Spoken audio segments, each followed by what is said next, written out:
না ক্লিয়ার একদম ক্লিয়ার দাও। আচ্ছা স্টার্ট দিছো হুম বিসিবির অনুরোধে তাদের ম্যাচগুলো ভারত থেকে সরিয়ে নেওয়ার অনুরোধে আইসিসি প্রত্যাখ্যান করে নিরাপত্তার কারণে সেই ওই বৈশ্বিক এবং আসর থেকে সরে দাঁড়ানোর সিদ্ধান্ত নিল বিসিবি। বৈঠকে পাকিস্তানের ক্রিকেট বোর্ড, পিসিবি ছিল বিসিবির ঘনিষ্ঠ মিত্র। ভোটাভুটির ভিত্তিতে সিদ্ধান্ত বাংলাদেশ ভারতের সফর না করে টি-টোয়েন্টি বিশ্বকাপ অংশ নিতে পারবে না, তাই সেখানে একমাত্র পিসিবি বাংলাদেশের পক্ষে ভোট দিয়েছিল। এরপর বাংলাদেশের পরিবর্তে স্কটল্যান্ডকে বিকল্প দল হিসেবে ডাকা হয়েছিল।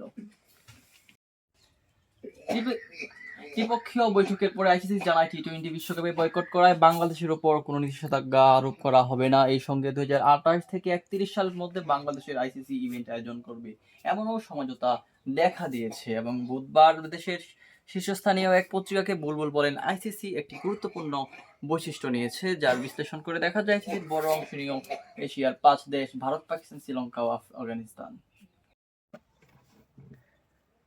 স্বাগত একাদশে আমি সাথে আছি ফাহিম রহমান। যুক্তরাষ্ট্রের সুযোগই দিল না পাকিস্তান বিশ্বকাপে।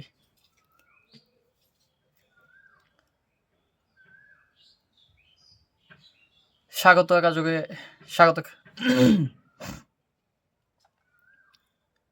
স্বাগত খেলাযোগে আমি সাথে আছি ফাহিম রহমান। যুক্তরাষ্ট্রকে সুযোগই দিল না পাকিস্তান। শ্রীলঙ্কার সহায়ক উইকেটে নিজেদের শক্তিমত্তা জানান দিয়ে টি-টোয়েন্টি বিশ্বকাপে টানা দ্বিতীয় জয় তুলে নিয়েছে পাকিস্তান। যুক্তরাষ্ট্রকে 32 রানে হারিয়ে গ্রুপ পর্বের পয়েন্ট টেবিলের শীর্ষে উঠে চলে এসেছে বাবর আজমের দল।